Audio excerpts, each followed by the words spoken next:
good day everyone. Ngayon po is pag-uusapan natin ang table tennis o mas kilala bilang ping pong.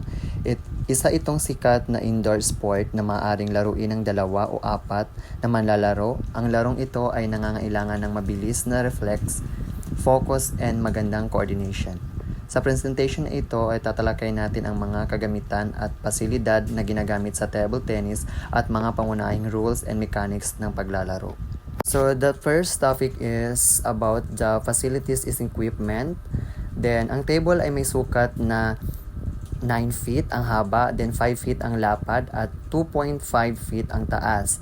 Ang kulay nito ay dark green o blue. Ito ay may puting linya sa gilid.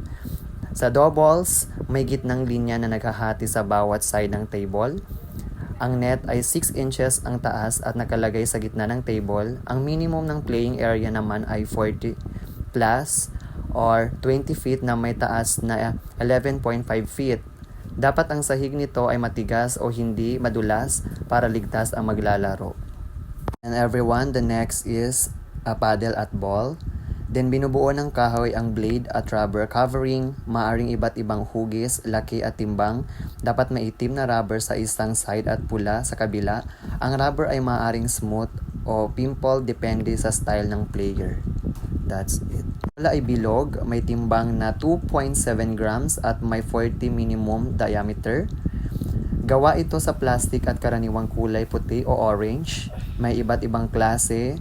Novelty balls para sa kasiyahan, training balls para sa beginners. Then first ay 2 star balls para sa practice, 3 stars balls para sa official tournaments. The third one is mechanics and rules of the game. Maaling laruin ng table tennis sa single 1-on-1, then versus 2 versus 2, hinahampas ng mga manlalaro ang maliit na bola gamit ang rubber face paddle. Nagsisimula ang laro sa serve kung saan tinatapon mula ang bola pataas bago hampasin. Ang rally ay nagpapatuloy hanggang may player o team na hindi makabalik ng maayos sa bola.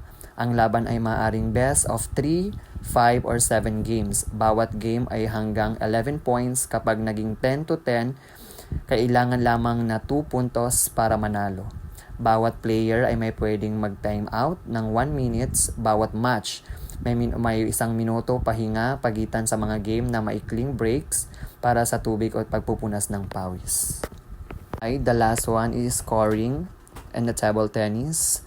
Then the table tennis is makakakuha ka ng point kapag nagkamali ang kalaban mo habang nagsaserve o nagrarally. Ito ang ibig sabihin ng bawat situations. So hindi lahat ng nag-in-hit sa bola, kung hindi natamaan ng kalaban ng bola, point sa'yo. Kulangan ang taas ng toss, less than 6 inches, mali ang serve kapag hindi na ihagis patas ang sapat. Then cup, hand ang toes, bawal hawakan o kulamin ang bola hanggang sa naghahagis. Maling starting position ng toes, dapat above playing surface, hindi below. Hinuli ang bola kapag sinalo o hinahawakan imbis na ihampas, mali yon. Tinatago ang bola sa service, dapat visible ang bola hanggang sa magpa-serve. Then inalog o inusog ang table kapag ginalaw ang table habang laro, fault. Hindi pinadaan ang bola sa net, kailangan tumawid sa kabilang side. Then the 9 is hindi tumama ang playing surface, dapat mag-bounce muna sa table ng kalaban. Then the 10 is volleys ang bola, tinamaan ang bola bago ang tumama sa table, bawal yon. Then 11 is 2 bounce sa side mo kapag tumalbog ng twice bago mo masalo, points sa kalaban. Then 12, 2 beses tinamaan ng bola, double hit, bawal yon. Maling turns sa doubles, hindi sunod sa rotation ang tumira. Then the last one is hindi na return ang serve kapag hindi mo na ibalik ang serve sa kalaban. That's it, my presentation. Thank you all.